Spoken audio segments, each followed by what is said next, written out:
ഗുണ്ടൽപേട്ട് വെച്ച് ഒരു മലയാളി ഫാമിലിക്ക് അവിടുത്തെ വ്യാപാരികളും നാട്ടുകാരും ചേർന്ന് ആക്രമിച്ച രംഗമാണ് നമ്മളിപ്പോൾ കണ്ടത്. എന്തിനാ അവർ ആക്രമിച്ചെന്നായോ? ഗുണ്ടൽപേട്ട് നമുക്കറിയാം, വളരെ മനോഹരമായിട്ടുള്ള സ്ഥലമാണ്. വളരെയധികം പൂന്തോട്ടങ്ങളും മറ്റും കാര്യങ്ങളൊക്കെ ആയിട്ട് വളരെ മനോഹരമായിട്ടുള്ള സ്ഥലമാണ്. ഇതില് ഒരു ഒരു കൃഷിയിടത്തിൽ കയറി മലയാളി ഫാമിലിയിൽപ്പെട്ട ഒന്ന് രണ്ട് ആളുകൾ അവിടുത്തെ ഭൂപറിക്ക് അവിടെ മൂത്രമൊഴിച്ചെന്നൊക്കെയാണ് കംപ്ലൈന്റ് പറയുന്നത്. അതിന്റെ പേരിലാണ് ഈ അടി കിട്ടിയത്.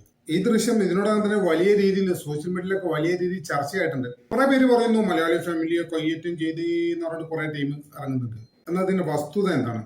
മലയാളി ഫാമിലികൾക്ക് ടൂറിസ്റ്റ് സ്ഥലങ്ങളിൽ പോയി കഴിഞ്ഞാൽ മാന്യമായിട്ട് പെരുമാറാൻ അറിയില്ല എന്നുള്ളത് ഒരു യാഥാർത്ഥ്യമാണ്. ഇതിന് മികച്ച ഉദാഹരണങ്ങൾ നമ്മൾ തമിഴ്നാട്ടിലേക്കോ കർണാടകയിലേക്കോ ഒന്നും പോണ്ട. നമ്മുടെ നാട്ടിൽ നിന്ന് നോക്കാൻ നമുക്കറിയാം. വയനാട് ചുരം കയറിയിട്ട് അതിന്റെ മുകളിൽ 9ാമത്തെ ഹെയർപിൻ വളവിൽ നിന്ന് ഒരു വ്യൂ പോയിന്റ് ഉണ്ടല്ലോ, അതിന്റെ മുകളിൽ നിന്ന് താഴേക്ക് നോക്കൂ. മാലിന്യ കൂമ്പാരം, പ്ലാസ്റ്റിക് ഉൾപ്പെടെയുള്ള മാലിന്യത്തിന്റെ കൂമ്പാരം നിങ്ങൾക്ക് കാണാൻ പറ്റും. തിങ്കളാഴ്ച പുലർച്ചെ കോഴിക്കോട് ബീച്ചിലും ബേപ്പൂർ ബീച്ചിലും നിങ്ങൾ പോയി നോക്കൂ, എത്ര അധികം മാലിന്യങ്ങൾ ഉണ്ടാവും. ഞായറാഴ്ചത്തെ ആഘോഷം കഴിഞ്ഞിട്ടുള്ള മാലിന്യങ്ങൾ എത്ര ഉണ്ടാവും. അതുപോലെ തന്നെ നിലമ്പൂരിലെ നാടുകാണി ചുരം മാലിന്യ കൂമ്പാരമാണത്. ഈ അടുത്ത് നിലമ്പൂരിലെയും പരിസരവാസികളൊക്കെ ചേർത്ത് ആ ചുരം വൃത്തിയാക്കുന്ന ഒരു സാഹചര്യം വരെ ഉണ്ടായി. നാട്ടുകാർ ഇടപെടേണ്ടി വരെ വന്നു. അപ്പൊ എത്രത്തോളം മാലിന്യം ആ ചുരത്തിൽ ഉണ്ടായിരിക്കണം. ഇങ്ങനെ സ്വന്തം നാട്ടിലെ പ്രകൃതി ഭംഗി എന്നെ ഇത്തരത്തിൽ നശിപ്പിക്കുന്നവരാണ് മലയാളികൾ. ഇനി കർണാടകയിലെ ഗുണ്ടൽപേട്ടും തമിഴ്നാട്ടിലെ ഊട്ടിയിലൊക്കെ കയറിയിട്ട് അവിടെയും കൂടി വൃത്തികേടാക്കാനുള്ള പരിപാടിയാണ്. അത് അവര് വെച്ച് ഉറപ്പിക്കുവോ? അപ്പൊ അവരെ കയ്യിൽ നിന്ന് രണ്ടെണ്ണം കിട്ടിയെന്നൊക്കെ വരും. ഇപ്പൊ നമ്മൾ നേരത്തെ പറഞ്ഞല്ലേ, നാടുകാണി ചുരത്തിനെ നിലമ്പൂർ നിവാസികൾ ക്ലീൻ ആക്കി എന്നൊക്കെ. ഇതുകൊണ്ട് വല്ല കാര്യമുണ്ടോ? ഒരു കാര്യമില്ല. ഞാൻ നിങ്ങളോട് ഉറപ്പിച്ചു പറയുന്നു, ഒരു വർഷത്തിനകം എത്തരത്തിലായിരുന്നു ആ ചുരം വൃത്തികേട് അതേപോലെ ആക്കും മലയാളികൾ. ഒരു സംശയം വേണ്ട. നമ്മൾ എത്രയൊക്കെ വൃത്തിയാക്കിയാലും നമ്മുടെ മനോഭാവത്തിൽ മാറ്റം വരാതെ ഇതിനൊന്നും ശാശ്വതമായിട്ടുള്ള ഒരു പരിഹാരമേ ഉണ്ടായില്ല.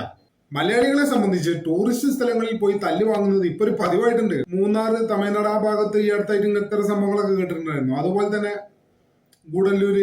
ഇത്തരത്തിൽ മലയാളി വിനോദസഞ്ചാരികൾക്ക് പല ഭാഗത്തു നിന്നും വലിയ രീതിയിലുള്ള ഇൻസൾട്ട്, ഒന്നുകൂടി വ്യക്തമാക്കി പറഞ്ഞാൽ അക്രമം നേരിടേണ്ടി വരുന്ന സാഹചര്യമുണ്ട്. അത് ആക്രമിക്കുന്ന ആളുകളെ മാത്രം കുറ്റപ്പെടുത്തുന്നതിൽ യാതൊരു കാര്യമില്ല. മലയാളികളുടെ മനോഭാവത്തിൽ മാറ്റം വരുത്താത്തത് കൊണ്ടാണ്. പൗരബോധമില്ല. പച്ചക്ക് പറഞ്ഞാൽ വൃത്തിയില്ലാത്ത ജനസമൂഹമാണ് മലയാളികള്. അതെന്താണ് നമ്മൾ പറയാൻ പഠിക്കുന്നത്? നമ്മൾ കർണാടകക്കാരെ കളിയാക്കും, അവര് പല്ല് കേൾക്കാറില്ല. തമിഴ്നാട്ടുകാരെ കളിയാക്കും, അവര് കുളിക്കാറില്ല. ഹിന്ദിക്കാരന്മാരെ നമ്മൾ കളിയാക്കും, അവര് റെയിൽവേ ട്രാക്കിലൊക്കെ കാര്യം സാധിക്കുന്ന ആളുകളാണ്. ഇവരൊക്കെ കളിയാക്കാൻ നമുക്കെന്താന്ന് യോഗ്യത? നമ്മളെങ്ങനെയാണ് എന്നുള്ളത് നമുക്ക് ബോധ്യപ്പെടണമെങ്കിൽ ഞാൻ നിങ്ങളോട് നേരത്തെ പറഞ്ഞില്ലേ, തിങ്കളാഴ്ച പുലർച്ചെ കോഴിക്കോട് ബീച്ചിൽ പോയി നോക്കുക. നമുക്ക് മനസ്സിലാവും നമ്മൾ ആരാണെന്ന്. അല്ലെങ്കിൽ വയനാട് ചുരം കയറിയിട്ട് 9ാമത്തെ ഹെയർപിൻ വളവിന്റെ മുകളിൽ നിന്നുള്ള വ്യൂ പോയിന്റിൽ നിന്ന് താഴേക്ക് നോക്കുക. അപ്പൊ മനസ്സിലാവും നമ്മൾ ആരാന്നുള്ളത്. എന്തായാലും കോഴിക്കോട് ബീച്ചും വയനാട് ചുരവും നിലമ്പൂരിലെ നാടുകാണി ചുരമൊന്നും വൃത്തികേടാക്കുന്നത് ഹിന്ദിക്കാരോ തമിഴന്മാരോ അല്ലല്ലോ, മലയാളികൾ തന്നെയല്ലേ. സ്വന്തം നാട്ടിലെ പ്രകൃതി ഭംഗി പോലും സംരക്ഷിക്കാൻ കഴിവില്ലാത്തവർ അത് വൃത്തികേടാക്കുന്നവരാണ് മലയാളികൾ. എന്നിട്ട് ഈ സ്വഭാവം വെച്ചിട്ടാണ് അന്യ നാട്ടിൽ പോകുന്നത്. എന്നിട്ട് അവിടുന്ന് തല്ലും വാങ്ങും. തല്ല് കിട്ടി എന്ത് ചെയ്യണം? കിട്ടിയ തല്ലും കൊണ്ട് ഇങ്ങോട്ട് പോരുക. അർഹതക്കുള്ള അംഗീകാരമെന്ന് കരുതിയാൽ മതി. സ്ത്രീകൾ ഉണ്ടായിരുന്നേ ഫാമിലിയാണ് തല്ലിത് എന്നൊന്നും പറഞ്ഞിട്ടൊന്നും കാര്യമില്ല. വൃത്തികേടാക്കുന്നവർക്ക് തല്ല് കിട്ടും. അത് സ്ത്രീകളാണെങ്കിലും കിട്ടും. വേറെ എന്താ ചെയ്യാന്നേ? ഇത്രക്കൊരു സിവിക് സെൻസ് ചെയ്യാഞ്ഞാല് നോർത്ത് ഇന്ത്യക്കാരെ സിവിക് സെൻസിന്റെ പേരിൽ കളിയാക്കും. എന്നിട്ടോ മലയാളികളുടെ അവസ്ഥ എന്താ? ഇതുപോലുള്ള ജനങ്ങൾ തന്നെയാണ് മലയാളികളും. സിവിക് സെൻസ് എന്ന സാധനം തലിന്റെ അടുത്തു കൂടെ പോയിട്ടില്ല. എവിടെ ഉണ്ട്? നിങ്ങളൊന്ന് കാണിച്ചു തരൂ. കോഴിക്കോട് ബസ് സ്റ്റാൻഡ് പരിസരത്തിന്റെ അവസ്ഥ എന്താണ്? അല്പമെങ്കിലും കുറച്ചൊക്കെ ഒരു വൃത്തി ഉണ്ട് എന്ന് പറയാവുന്നത് നമ്മുടെ കരിപ്പൂർ എയർപോർട്ടാണ്.